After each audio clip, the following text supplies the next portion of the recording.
Welcome to Blue Collar Conversations, and we're live at the Blue Boar in Westminster. And talking of boars, yes, he's back again, Philip Davies, MP there. Haven't you got a home to go to, Philip? No, I haven't. No, not while you're here, anyway. So I'm allowed to say this, you see. Married not even 2 weeks, and we can have little banter like this going together.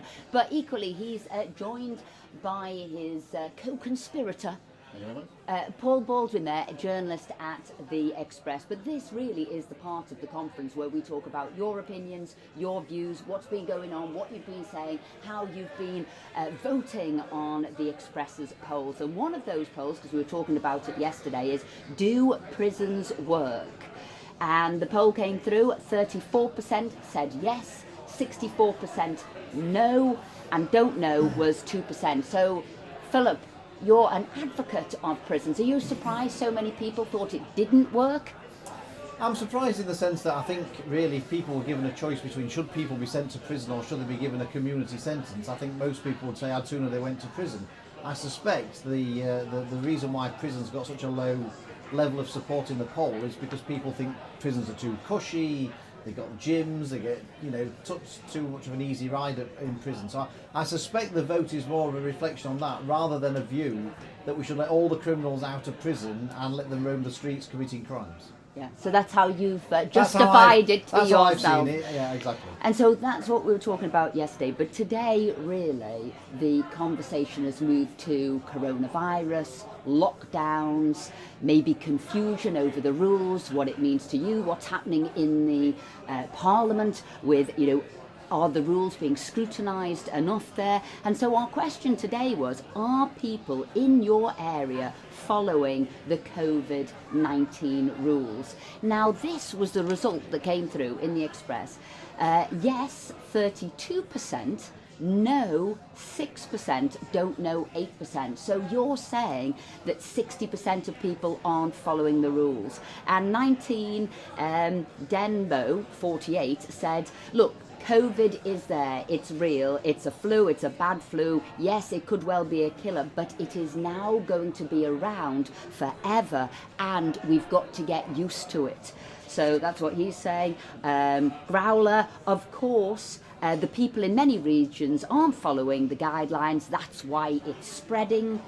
John from Cheshire said, I wonder how many MPs, civil servants, local government councillors and senior police officers, judges, lawyers, university managers and heads of department are following those rules. How many are using the app? How many are having flu vaccinations? You see, so he's got a big question on whether the people setting the rules are actually living by the rules. Somebody else here, CJJ1, in my area, I'd say 9 out of 10 are following the rules, some of them aren't. So different people have got different views, but they are saying, no, they're not. And some people have said, do you know what, we're just not watching the news anymore. It's depressing us. We're staying in, we're locked in. We just don't want to watch the news anymore. So what's that about? Did that surprise you as a journalist from The Express? Has that surprised you what the readers have said? I don't think the figures surprised me. Perhaps the honesty surprised me, because quite often when you do a poll, people tend to sometimes tell you what you want to hear rather than what they're actually doing. But I think it's not surprising that I think people are just mystified. I mean, if the Prime Minister is mystified by his own rules, what chance have the rest of us got, really? And I mean, literally, it seems to change from day to day, and people are probably not following the rules because they just don't understand them anymore. So confusion and complexity, is that down to us, Philip? Well, I agree with a lot of that. I think the other thing is as well, I think people will follow the rules when they think there's a point to them. I think at the start, when we were in a lockdown and there was a clear reason that we needed to be in a lockdown so that the NHS could build up the capacity it needed to, that was the reason for the lockdown. Let's not forget that was the reason. The lockdown wasn't there to save lives, it was there to give the NHS time, spread out the problem, to give the NHS time to build up capacity to deal with it. And people understood that, they got behind it and all the rest of it. Now, some of the rules just seem so completely arbitrary. There's no rationale behind them. And so when people think, actually, do you know what, they're just making this up as they're going along. They're telling us one thing one day, you know, at the start of the pandemic, you know, if you wearing a face mask was about as much use as a one-legged man in an arse-kicking contest. Today, you can barely get off your sofa without putting a face mask on, or else you're going to drop dead. You know, quarantine rules, they weren't needed when we first had the height of the pandemic. Now, any country you go to, virtually, you've got to be in quarantine. So people have come to, you know, that's why people lose faith and think, well, hold on a minute, these people who we had on a pedestal at the start, thinking that they're some kind of world's leading authorities, these are just making it up as they're going along. These people, they've got no idea what they're talking about. So I'm not going to follow what he's got to say because I don't think he knows what he's talking about. There's no wonder people lose faith in the advice when it changes so violently on a virtually weekly basis. Paul? The only piece of advice I've heard so far that I 100% agreed with was when Chris Whitty, God bless him, was trying to explain that this pandemic was made worse by aerosols. And I thought, yeah, I think we've figured that out for ourselves actually, Chris, unless I misheard you. But it's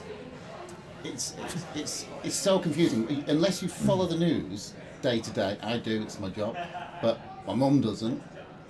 You don't know where you are. You just don't know where you are from day to day. So a simpler set of rules could have been easier if they'd say it's a metre plus, keep your distance, the hygiene, washing your hands, absolutely, and the other one, wear face masks. But when they're saying the rule of 6, when they're saying what you can do inside, outside, what you can do in a lockdown area, and then equally what's law and what's only guidance, whether you can eat out, or sometimes the arbitrary nature when people were saying as lockdown was lifting, you could go to a barber's and have a sort of a close shave, but you couldn't go to beauticians and have sort of a facial, or you could go to a arcade, you could go to a bingo hall, but you couldn't go to a casino. I think that arbitrary nature and it going very complex, maybe that's made people question it.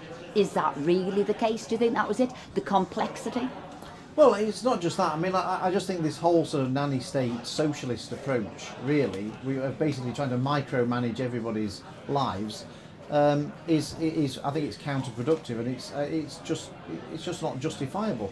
I mean, really, as a Conservative, really, to me, what the government should have done, and certainly should be doing now, is to say to people, look, this is what's important. What's important is social distancing, washing your hands, whatever it might be. This is what's important. Yeah, absolutely. This is what's important.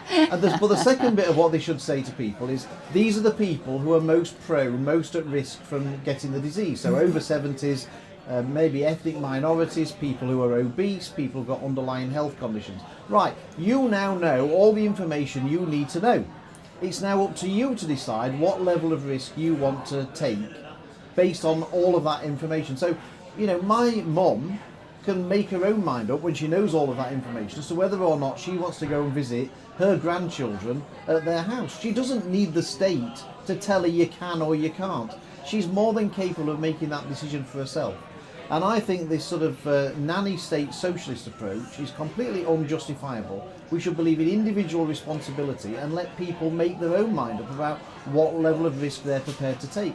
And, you know, there'll always be some people who don't follow the rules. Well, whatever rules you set, they're just not going to follow them anyway.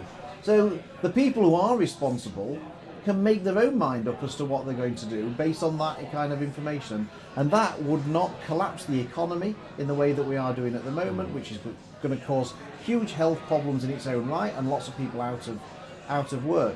You know, that would be a much more sensible Conservative approach to dealing with it. Let people decide for themselves how much risk they want to take. And are you a risk taker, or are you somebody with a mask on? Have you been working from home, Paul? I'm a chicken, right? So I tend to err on the side of caution. But just as a real-time example of how nuts this is and how inconsistent the message is that's coming out of government. Right now, I travelled here tonight on 2 trains, or a train and a tube, and I was masked up completely. And it wasn't until I got a pint in my hand, I could take my mask off and get drunk, presumably, at some point, if I wanted to. And it just, none of that makes any sense. It just doesn't make any sense that at the point where I'm likely to break social distancing rules, I'm allowed to demask. It just doesn't make and I think that, you know, ordinary people are just thinking, what? There's no consistency, there's no sense to it. And unless there's that, we can't get behind it.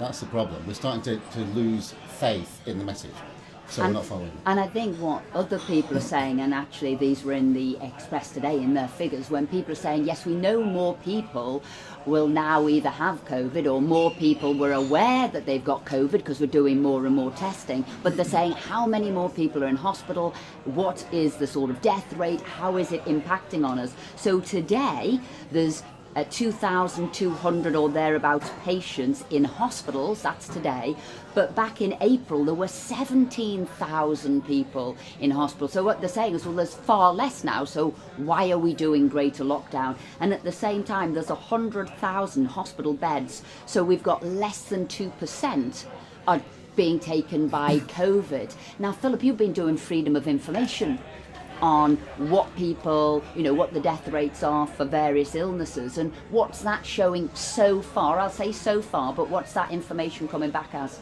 Well, just for example, this year more people have died in the UK of flu and pneumonia than have died of coronavirus.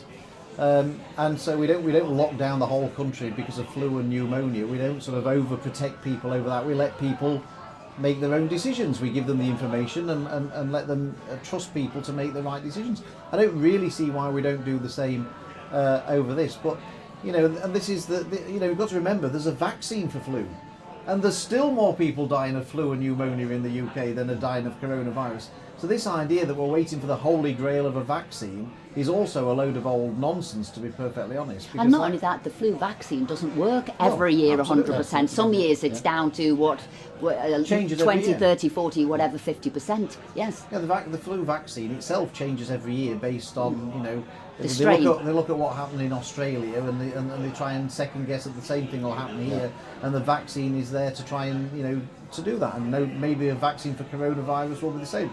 I don't know, but it's not the panacea that everybody's waiting for. And so my view is, where are we going to be with all this? Are we becoming such a snowflake country that if anybody dies of anything or there's any level of deaths of anything, we're going to just shut down the whole country to stop it from happening? Because that is just never how we've approached anything in the past, and I hope we get out of that kind of snowflake agenda. And are you writing things about this, Paul? When is the lockdown going to lift? Are you looking at things from a journalist point of view in the round? What is this going to mean? Because already we're seeing, what is the diagnosis rate of people with, cancer? How many people are being seen? What is the death rate of people who aren't getting into hospital because they've got other illnesses? Is this coming forward to you as a journalist? Are people knocking on your door saying, I can't get this and I can't get this treatment? It's absolutely. It's the story of the moment, and it's not just about the government line, it's about the backstories and the real stuff that's going on underneath. And it's things like more people are dying in household accidents than are dying from coronavirus, stuff like that, which gives you some perspective. But as Philip was saying, we have to somehow find a way of working with this and stop being so scared of it that we're too scared to go to work, and because the economic fallout of this hasn't even begun to be felt yet. We're in this buffer zone, which we've got the furlough scheme and various other schemes which have hidden the true economic fallout of this. But it's vast. I did a few numbers the other day, and the money we've spent already, if we paid that back at the same rate we paid back the debt we owed the Americans at the end of the Second World War, we'd be paying it back to the year 2750 or something. It's not just 50 years or 100 years, it's hundreds of years. The amounts of money are enormous, and we need to bring that into the equation much more than we are doing now. And of course... And the job losses. And the job losses. We're going to be... unemployment, I shudder to think what unemployment's going to be in a year's time. We could be talking 4 million, 5 million people, 5 million unemployed in this country. They're literally people's jobs, people's businesses, people's livelihoods are being sacrificed at the altar of this kind of socialist approach to managing a risk, when people are more than capable of making these decisions for themselves. Fine, I don't mind the government giving out guidance to people, but we're talking this is the law of the land and people have to follow it, even though people are more than capable of making these decisions for themselves. And tomorrow, actually, we've got, as our Cabinet Minister in response to Blue Collar Conservatism Conference, we're speaking to Rishi. We'll also be meeting people who run their own business, but they didn't get any support. That's Forgotten Limited and people who are, sole traders or have got a limited company, and they're going to be telling our story. So this conversation and this fallout with jobs is real, and we'll be talking about that tomorrow night. Now, I did actually say earlier on today to Michael Gove, when will we be able to lift up the lockdown? So I've got a clip here of me speaking to him. I said, will we be looking for a vaccine? Will it be before then? When will we be able to lift up lockdown? Not though waiting for a vaccine to lift the lockdown. No, we hope that we can make progress on a vaccine, but of course what we want to do is to make sure that we've got lots of measures in place, and if we can make sure that the virus transmission gets down below the rate at which it is at the moment, then we are able to lift more and more of the measures that are currently in place. So that was Michael Gove there saying we won't be waiting for a vaccine. He's saying that obviously the R rate has got to go down, but we won't be waiting for a vaccine. And I'd imagine that's common sense, because you don't know when it's coming forward. I mean, he talks about it is all about personal responsibilities, but are we seeing that? Well, I mean, Matt Hancock put a tweet out yesterday saying that we're going to have these restrictions until we get a vaccine. So, I mean, he said something completely different, and we could be waiting. Who knows when there's going to be a vaccine? We could be waiting years for a vaccine, one that works, one that's properly tested. We may never have, like the flu, one that's entirely successful anyway. The economic destruction that will be done waiting for a vaccine doesn't even bear thinking about. And nobody's talking about the health consequences of that. I mean, go to Venezuela and Zimbabwe and ask people what the health consequences are of collapsing the economy. This is so short-sighted. And what's really scaring me is that, how easily in a democracy people can be frightened into giving up their freedoms so readily, voluntarily, virtually. How a state can just basically frighten you into voluntarily giving up your hard-won freedoms. I find it really, really scary. And for a Conservative government to be doing this, I just find it completely very sad. Maybe you shouldn't find it so scary when the Express poll said they think 60% aren't now abiding by the full lockdowns. Maybe they are questioning these things. Maybe the public's beginning to say, we can live with it, we will adapt to it, we will take precautions, we will look after our elderly. But as you say, how do we get back to working? We've got to put a meal on the table, we've got to pay our bills. It's fine to have a mortgage holiday for 6 months, but at the end of that 6 months you carry on paying. It's not disappeared. Are those, do you think, all of the questions people are now having in their mind if they're not necessarily living to the lockdowns? Is that what they're thinking? What's coming next? I think there's two things here. The government have to spell out the message much more clear than they're doing, and they have to trust the public to do their part and to act like grown-ups that we are, not over-regulate and bring in law after law without even going through Parliament in some cases. Because I think if they don't win over the public and bring us on side, I think there's a real possibility of civil unrest in this country. We're seeing the students, which you kind of expect that anyway, sort of rebelling already at various campuses around the place. The public will just say, no, I'm not having it.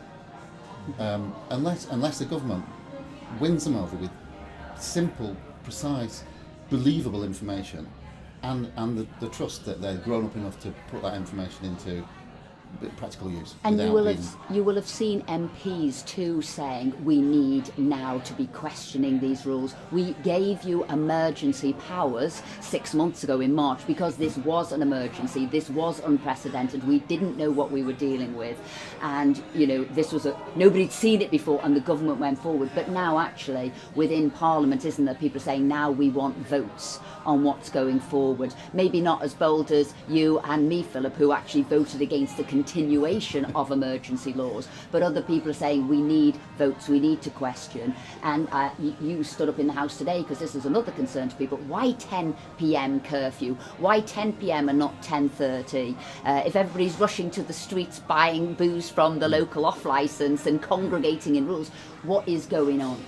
Yeah, no, I think there is a change in public opinion. I've detected it in the correspondence from my constituents over the last week or two. I think there is a shift that's taking place. Might be slow, but I think it's definitely happening.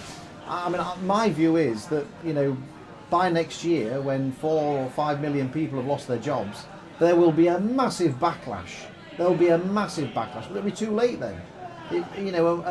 People need to. I think just people need to be aware of what's coming down the line, what the consequences of all this are, because they're not going to like it. They are really not going to like it, and I think the public are. I think there is a change in public opinion to a certain extent, and I think you're right. There is a change in opinion amongst MPs who are less likely to just go along with it. I think we were happy to give the government emergency powers at the start because they said we need them to give the NHS time to build capacity. Now that's no longer an excuse, and to me the government are abusing those powers. They've gone power mad, and we shouldn't in Parliament just be giving the government free rein to bring in any powers it wants to when they're not justified anymore. And, all these issues, you don't get one, they all come along together. We've got COVID, the biggest thing in generations, people are saying. But at the same time, we're also dealing with Brexit. People are saying, and we're getting close now, so one of those key dates is October the 15th. I know, again, we had a poll today in the Express. Would you be happy with Britain leaving the EU without a trade deal? And the votes here was 95% of Express readers said yes, they would be happy without a trade deal. No, 5%. So that was categorically in one way they would happy to leave that deal. And then we've got K-Chops 4. I personally think the no deal option is becoming more favourable as it will need to be a clean break. Peter Law, 11, a trade deal can only work if it benefits both sides, and at the moment that doesn't seem possible. Mark Reed should have walked away 4 years ago. The people did not vote for a deal to carry on and filling up. He's put the EU's coffers. Clean break is what we should have done going back to 2016. So some real sort of clear views there. And somebody else saying, who's this Apsley boy, is saying any agreement now is going to have the rancid smell of a stitch-up. So they're not even looking forward to that. So these could be key Brexiteers coming in saying, what we don't want is a fudge, is what they're saying. What we don't want is some form of capitulation and a bad deal. You said straight away there, Paul. Is that what you feel your readers are saying now? We don't want a bad deal? Well, that is the sense of overwhelming frustration that Brexit still hasn't been done. We had Brexit means Brexit, and Theresa May banging on what seems like a lifetime ago now. And then Boris came in and on the mandate of get Brexit done. His entire election was based on that, to be honest. And it's not being done. And there's still the two major sticking points which just seem to be intractable, which is state aid and fishing. And it just doesn't seem beyond the wit of man that the state aid thing baffles me, because the EU want us to sign up to basically remain that bit of us to remain in the EU, so we're not allowed to help out industries and that sort of thing.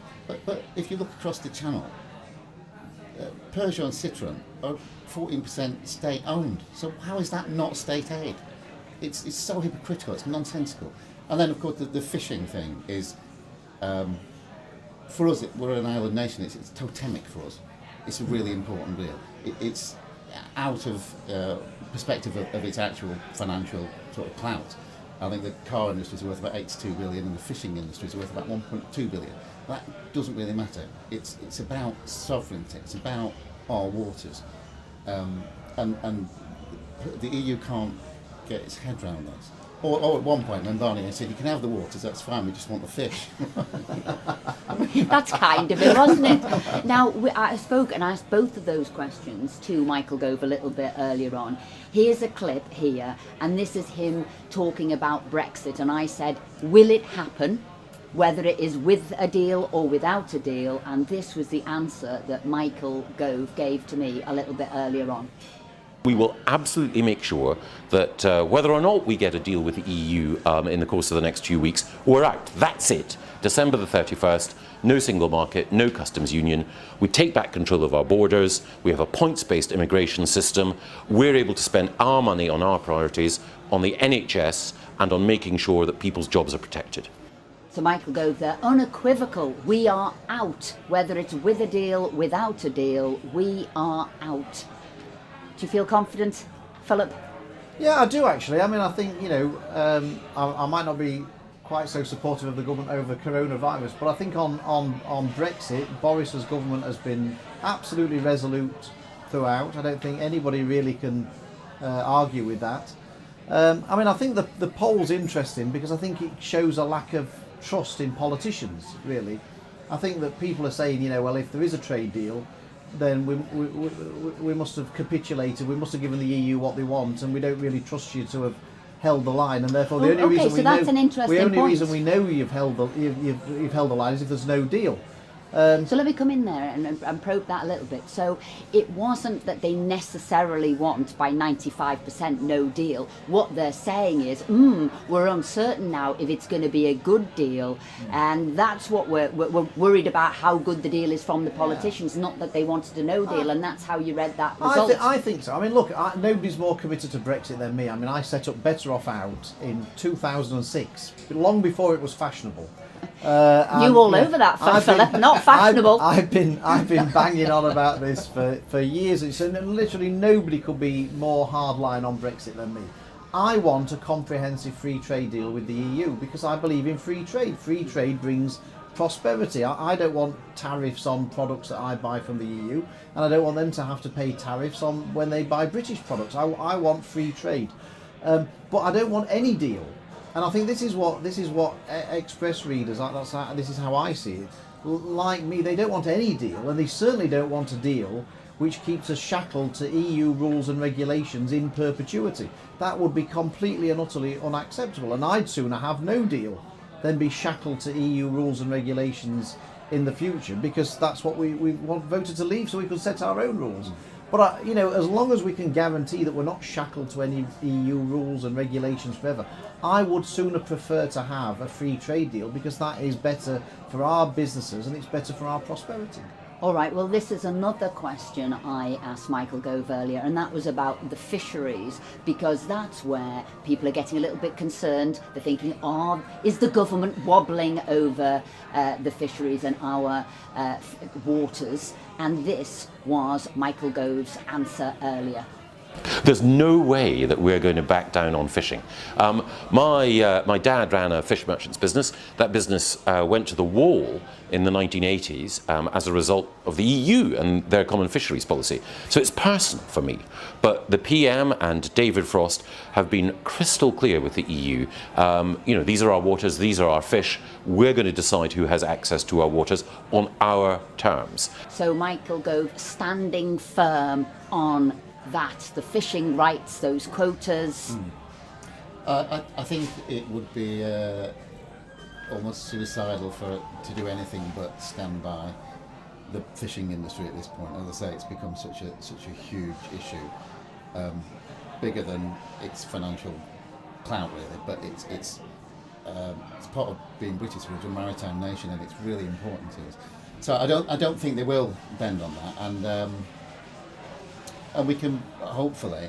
I was in Fleetwood a few months ago actually, doing a piece on the collapse of the fishing industry there, and it was tragic really. It was awful. It was what the EU did, the common fisheries policy mainly, and then this thing called decommissioning, where they paid some of the fishermen to destroy their vessels so they could never fish again. So this craft that had been in families for generations just ended at a stroke.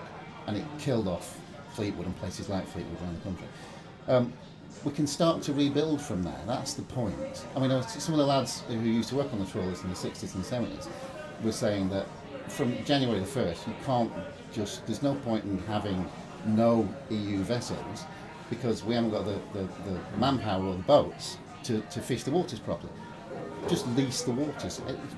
This was the trawlerman telling me this. Get some sort of lease deal.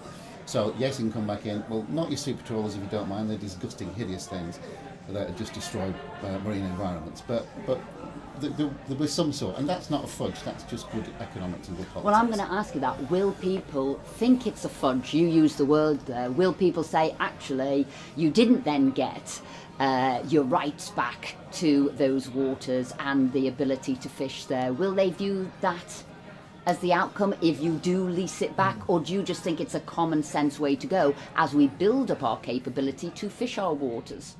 I think it would be a harsh view. I'll say that view was from the lads who used to fish the waters. But so they see that as a common sense absolutely, approach. Totally, yeah. We just haven't got the boats and the manpower. We have to rebuild and start from almost scratch, right? Which is fine. So no, I don't think it's a fudge. The other thing is that I think we're closer to a deal than we're led to believe. Well, I think that's what Michael Gove was saying. At the moment, it's a lot of posturing. Yeah. I guess you're trying to destabilise each other, aren't you, by saying, oh, they're wobbling, and he's saying, actually, Michael Gove said to me, it's not the UK wobbling, actually, it's more the EU wobbling, and they're both putting out stories in their paper. Our chap in Brussels, Joe Barnes, who's been all over this story, he lives and breathes it, right?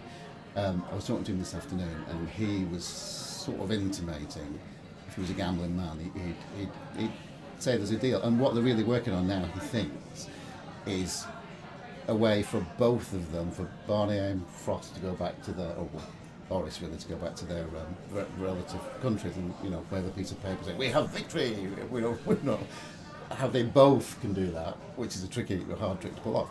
But I'd say Joe, who's been very, very close to this story for 5 years or whatever, he thinks we're closer than we might believe. Well, I've only heard good words about David Frost. Yeah, I mean, absolutely. I've met him, I've worked with him myself. I was impressed with, I guess, it was his vision of where he was going. And when I say the simplicity of his argument, I'm not undermining the complexity of it, but he had a very clear view of where he was going and articulated it very simply. So I think that has put us in good stead. Philip, are you feeling confident? You're nodding there. Yeah, no, I've been very impressed with David Frost throughout the process. He's been, he's been very resolute. He's been robust. He hasn't given in. I mean, if you remember, when Theresa May was Prime Minister, we had Ollie Robbins, who just seemed to be giving in to the EU's demands on a weekly basis. I don't detect that from David Frost. He's been very, very hard line, and I think it may well pay dividends with a deal. I mean, like I say, I hope there is a deal. It makes sense for there to be an economic relationship between the two. It just doesn't make sense for us to be controlled by the EU. That's the bit that doesn't make sense. But a trade deal makes sense, and it's in the EU's best interest, because of course they buy £90 billion a year more from us than we buy from them. So there'll be lots of countries in the EU. I'm sure Germany selling all their BMWs and Mercedes, and Ireland would be economically crippled if we didn't have a trade deal with the UK. So there's a very great incentive for the EU to do a deal, and David Frost, I think, will be proved right to have been hardline throughout the negotiations. Did you have some news you were going to say about suing the UK? Oh well, this Ursula von der Leyen today announcing that she's going to sue Boris and the UK. Her British friends, the most passive aggressive press conference. I was saying earlier on, she kept using this phrase to our British friends, to our friends in the UK, and I was thinking, friends like that, love. You're such good friends. We're now going to sue you. We're now going to sue you, exactly. But again, is this posturing? We're getting close. It's the 15th of October. We're sort of literally days away from a key moment in those negotiations. Nothing will ever come of it. The speed the EU moves, anyway. If anything did come of it, we'd be long dead by the time it did, But it's a technical breach. It's a change to a piece of legislation. That's the first time that's ever happened. Legislation is changed and amended all the time. The American Constitution was supposed to be the last word in democracy. It's been amended 28 times because they didn't get it right the first time. Now, if they didn't get that right the first time, then the withdrawal agreement can have a few amendments as well, I think. And there are... And that's how we do law, isn't it? By new laws, making them relevant to today, what is needed, how we're dealing with things, how are we coping with things, so that moving on. But I think you were right, Philip, what we want there, we want the free trade agreements, and it's got to be a win-win, so that notion that Boris can go to the public and, you know, the EU can feel they've got something to... Do you think we'll ever get that? So both can feel that they've won something. I mean, that is an impressive thing to achieve, isn't it? That both sides think that they've won. Well, I think if we end up with a free trade deal, both sides have won. Both sides will benefit from free trade. I mean, that's the whole great thing about free trade. It is a win-win. So that's where I hope we'll end up. And like I say, I think that the government have been, I think, resolute and brilliant throughout the whole Brexit period. It's taken years. I mean, we had 2 wasted years or 3 wasted years with Theresa May, but since Boris got going, I think the Brexit voters can feel reassured that he really has got a grip of this. Right, well, I'm going to end on something more positive and light at the moment, because we've been out, as you know, right across the country, speaking to people and doing vox pops with people. So I thought it was a fantastic clip about if Parliament wasn't in London, where should it be? And different people around the country were saying where they thought it should be. So here's our clip from the voice of the people.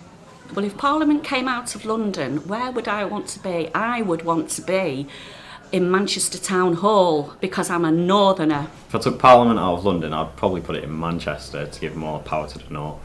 I would say Manchester, because I'm a bit biased, because I like Manchester. I think I'd like to base it in Carlisle, primarily to wind up Nicola Sturgeon, but more realistically, I think it would be fantastic in York. So a lot of people are saying they think it should be in Manchester so we can have a voice of the north, and somebody saying I'd put it in Carlisle just to just to wind up Nicola Sturgeon. I'd have it in Blackburn, frankly, because it is the centre of the country as well. So. Yeah. Philip? Oh, we certainly don't want it in Lancashire. We can rule that. Yeah, War of the Roses. You've just started, Paul, in this small They never studio. ended. The Wars of the Roses never ended. Let me tell you. So obviously Yorkshire is the centre of the universe and where all the common sense people are. So, but I think I don't think you might have to pay for a new building. At the end of that in Yorkshire. No, exactly. At the end of the day, I think all this idea of moving Parliament away from London is nonsensical. I think what the solution would be is to have more people from Yorkshire in Parliament. that would be much more sensible. That'd be a mistake. Yeah, well, we don't want lots of Southerners in the Parliament in Yorkshire. We want lots more Yorkshire people in the Parliament in London. In fact, talking about that, that's sort of how the BBC got it wrong when they moved to Salford. They didn't have all local people in Salford making the programmes. They just shipped everybody out from London to Salford. Yeah. So you're quite right. It's not about moving the building. It's about having different people in there with different views and different ideas of how they want to sort of run the country. Okay, well, one other thing, and we've got another clip here, so this again made me smile, and that was, who would be your dinner guest? Which politician would be your dinner guest? Here it is. Which politician, dead or alive, would I invite to a dinner party? For me, there can only be one option. That would most definitely be Winston Churchill. He's an incredible orator, a charming man, well-travelled, an inspirational leader, and a drunken scoundrel. Therefore, the ideal dinner party guest. It's got to be Winston Churchill. Dennis Skinner. He was still an MP at the age of 90 years old. And I loved him. Probably Benjamin Disraeli. He was a very cool guy. He worked for a very strong female monarch, and he was revolutionary for his time. Well, I would have Andrew Neil. It's got to be Margaret Thatcher. And the reason I say that again is because I'd like to personally thank her for what she did for my father, who was a coal miner. He lived in what then was a coal board-owned house, and I know that he longed to have his own house, and it was almost an impossibility until Margaret Thatcher came along. Political dinner guests, lots of them went for sort of like Churchill, Dennis Skinner. Who dead or alive? Who would you have? I think I'd have Jeremy Corbyn, because apparently you can have 9 people at your dinner party as long as one of them's Jeremy Corbyn, apparently. Well, it probably wasn't for the food, because I think he said he liked a tin of beans cold, wasn't it? Scooping them out, so it wasn't for the food, but it was because you could squeeze more people. So are you one of those rule breakers? You're one of that Clearly, yeah. 60% rule breakers. Philip, anybody? Well, apart from you, obviously, as a living. Be shot dead if I didn't say that you'd be my first choice for a dinner guest. But if I'm excluding you, then I mean, You'd be doing the cooking, though. Nobody'd want to be the guest if I was doing the cooking. But Eric Forth was my political hero when I first entered Parliament, and I still miss him. He died in 2006, and I still miss him massively. And I would love to have Eric back, and because he was great fun, great entertainment, as well as a fantastic politician. So I would love to have dinner with Eric Forth again, because, like I say, he was my mentor when I entered Parliament, and I still miss him massively now. Happy memories there. What did he teach you as a mentor? What did he? He taught me lots of things. He taught me that you can't pass legislation on just a worthy sentiment. That actually, when you pass legislation in Parliament, you're passing specific laws which somebody's going to have to implement and abide by, and a court's going to have to rule on, and therefore you can't just pass a law on a worthy sentiment. You've got to get the detail right. And sometimes people don't get that or understand the workings of Parliament. So when people say things like, no, we won't let this bill go any further, it's not always because they don't agree with what the cause is or what people are trying to push through. They're saying you haven't scrutinised this bill, and if you're making it a law and you're making it illegal and you're putting on it a tariff by which you can be in prison, you've got to go through that full scrutiny. And frequently people will write stories in paper, oh, this person stood up against this law. No, they didn't. They stood up against the fact that people were trying to push it through quickly, and that is the way to bad law, by pushing it through really quickly. We should get some good Brexit laws then, shouldn't we? Because you've had long enough to get them right. Yes, best laws ever. To scrutinise those, haven't we? Yeah, but that's true, isn't it? I mean, frequently you'll hear the furore, won't you, of people saying, why didn't you push this through straight away? Just because a bill has a nice title and a worthy sentiment doesn't mean to say that every aspect of what's in it makes sense or can't be improved or whatever. And so, Eric Forth taught me that you shouldn't be afraid to speak up and be awkward, even if it might be going against the grain. That actually you were doing something worthwhile, and that's what your job was in Parliament, to do that.